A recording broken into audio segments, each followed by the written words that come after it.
اللہ من الشیطان الرجیم بسم اللہ الرحمن الرحیم رحماء بینہم. یہ ایک بڑی آیت کا چھوٹا سا ٹکڑا ہے، 2 حرف ہے. یہاں پر اللہ پاک نے نبی کریم صلی اللہ علیہ وسلم کے جو صحابہ تھے جان نثار، ان کی صفات بیان فرمائی ہے کہ اشداء علی الکفار رحماء بینہم، کافروں پر بڑے بھاری لیکن آپس میں بڑے رحم دل. یہ صفت آج مسلمانوں کے لیے بے انتہا ضروری ہے، کیونکہ مسلمان آپس میں بڑا بھاری ہے. تھوڑی سی بات کے اندر کہاں سے کہاں بات نکل جاتی ہے. اس لیے میرے بھائیوں،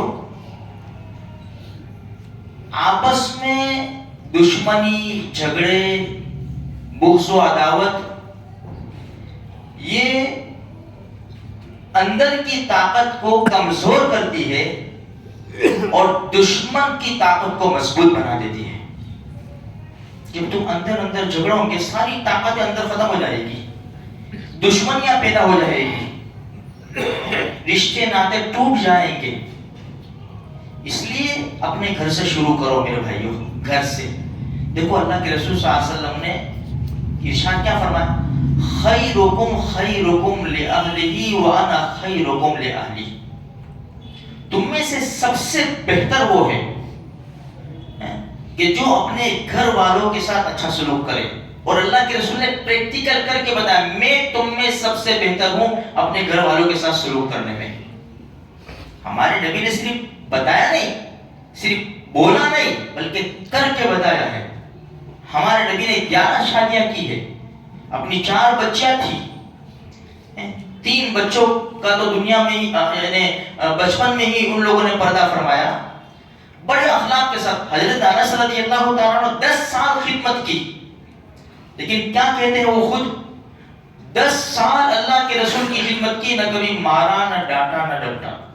کچھ کام کے لیے بھیجتے، میں کھڑا ہو جاتا، ادھر ادھر دیر ہو جاتی، اتنا کہتے ہیں انس بہت دیر کر دی. یہ اخلاق گھر سے شروع کرو میرے بھائیوں. میاں بیوی کا سب سے پہلے بہت بڑا مسئلہ ہے. آج ہمارے معاشرے کے اندر بہت سی بچیاں بیٹھی ہوئی ہیں، بہت سی بچیاں. کتنی بچوں کو طلاق ہو گئی. بنیاد کیا؟ ایک چھوٹی سی بات. کوئی صبر کرنے کے لیے، برداشت کرنے کے لیے تیار نہیں ہے. اس سے کیا ہوتا ہے؟ خاندان ٹوٹ جاتے ہیں. یہ میاں بیوی کا جو رشتہ ہے نا، اللہ نہ کرے اس میں طلاق ہوتی ہے تو صرف 2 کی جدائی نہیں ہوتی، بلکہ 2 کے ساتھ خاندانوں کی جدائی ہو جاتی ہے. اس لیے بھائی اللہ کے رسول صلی اللہ علیہ وسلم نے بڑے اچھے انداز سے سمجھایا. ایک بات میں آپ کو بتاؤں، ایک بات. اللہ کے رسول صلی اللہ علیہ وسلم نے فرمایا، اگر تم 100 کام کرو، 100 کام اپنی گھر والی کے لیے، 99 اچھے کرو، ایک تم سے بگڑ گیا ہے کہ میں نے تمہارے گھر میں دیکھا ہی کیا ہے، خلاص. یہاں انسان کو صبر کرنا ہے، یہاں صبر کرنا ہے، یہاں آستین نہیں چڑھانی، یہاں زبان نہیں کھولنی. تیرے نبی نے خود نے کہا ہے نا، اب صبر کر.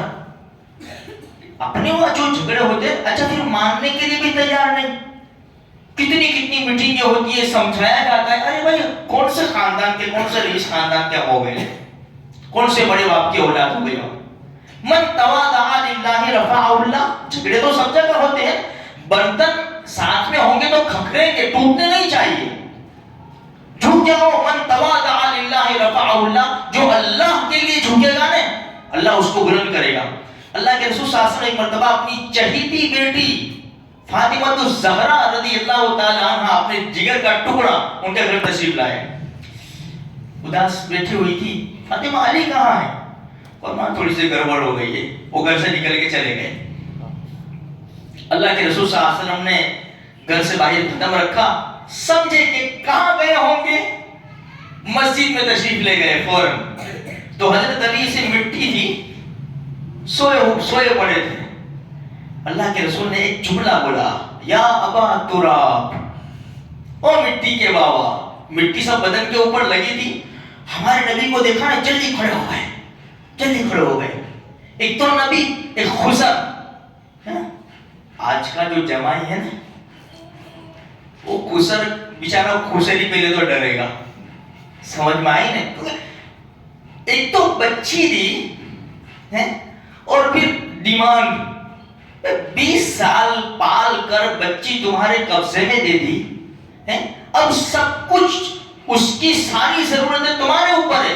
اب باپ نہیں یا یہ لیا ہے وہ لیا ہے یہ لا تو یہ نہیں لائے نے، سانس یہ کہہ رہی، نرم یہ کہہ رہی. کیا اللہ کے رسول کی تعلیم سے بالکل کون ہے؟ یہ جھگڑوں کی بنیاد ہے، بنیاد ہے بالکل بے دینی کے اوپر. اللہ کے رسول کو دیکھا فوراً کھڑے.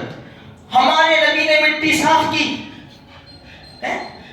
حضرت علی رضی اللہ تعالیٰ کو کوئی بولتا نہیں، علی نہیں، شیر خدا نہیں، ابو تراب کوئی کہتا نہیں یا ابا تراب، بڑے خوش ہو جاتے تھے، بہت خوش ہو جاتے تھے. کوئی ابو تراب بولتا تو کیوں؟ اس لیے کہ نبی کریم صلی اللہ علیہ وسلم کی زبان مبارک سے یہ لفظ نکلا ہوا ہے. کوئی یہ بولے یا ابا تراب، بڑے خوش ہو جاتے تھے. بس جھگڑا ختم ہوا، اب مٹی صاف کی، گھر آ گئے، معاملہ ختم. کوئی کسی قسم کا کوئی 2 سال سے 2 مہینے سے کوئی گھر نہیں بیٹھے. سمجھے نا کیا ہوا؟ اپنا تو بھی جھگڑا چلتا ہے، یہ ہے. اب کوٹ میرے بھائیوں باتیں تو بہت ہیں، ہم قرآن و حدیث سے کھس گئے ہیں. اگر کسی کی طلاق ہوتی ہے، بھائی جس لڑکی کی طلاق ہو گئی عدت کا خرچہ ہوتا ہے، کورٹ میں جاتے ہیں، کھانا کھائی لیتے ہیں، یہ ناجائز اور حرام ہے. کوئی ہم ہٹ گئے، قرآن و حدیث سے ہٹ گئے. بھائی قرآن مولوی صاحب کتنا سمجھا دے میں نے، تم دیں گے مولوی صاحب کو، تم پالیں گے، تم مہینے کا خرچہ بھیجیں گے. بابا ہم اپنی جیب کی تھوڑی بتاتے ہیں، تو قرآن و حدیث کا قانون بتاتے ہیں کہ قرآن و حدیث کا یہ قانون ہے. بھائی طلاق کے بعد لڑکی آسان ہے، دوسری جگہ نکاح کر سکتی ہے. جو شریعت نے بتایا کہ بھائی جب تک عدت کے اندر ہے وہاں تک خرچ دے گا وہ، پھر دوسری جگہ نکاح کر سکتی ہے، آزاد ہے پھر تو میرے بھائیوں دیکھو کوئی بھی چھوٹا مسئلہ ہو بڑا مسئلہ ہو، سب سے پہلے شریعت کے اوپر آؤ. یہ کورٹ کچہری تو سب ہمارے وہاں تو ہے ہی نہیں. دیکھو قرآن کہتا ہے وَلَا تَأْكُلُوا أَمْوَالَكُمْ بَيْنَكُمْ بِالْبَاطِلِ. وہاں ضرورت کیوں پڑتی ہے جانے کی؟ ہم شریعت کا حکم نہیں مانتے تو یہاں تک کہ ایسے مسائل آتے کہ وکیل حضرات، جج حضرات مسلمانوں کو سمجھاتے کہ یہ ایسا مت کر. بھائی تم کو لڑنا ہے کہ نہیں کیس، تم کو تمہارے پیسوں سے مطلب. اب کیا کریں گے یہ لوگ بھی؟ تو میرے بھائیوں سب سے پہلے جو آئے گا نا مسئلہ وہ قرآن و حدیث کے اوپر ڈھونڈنا پڑے گا ہم لوگ کو. ہم شریعت سے ہم ہٹیں گے تو پھر وہ پھر ہمیں گالیاں دیں گے، ہمارے قرآن کو جلائیں گے، شریعت کی مذاق اڑائیں گے. تو ہم کیا کر سکتے؟ کچھ بھی نہیں، کہ ہم خود شریعت کے اوپر عمل نہیں کرتے. اس لیے ہمیں پوری فکر کرنی چاہیے کہ ہم شریعت کے اوپر چلیں اور اسی کے فیصلے کے اوپر ہم اپنی رضامندی ظاہر کریں. اللہ مجھے آپ کو سارے مسلمانوں کو نیک توفیق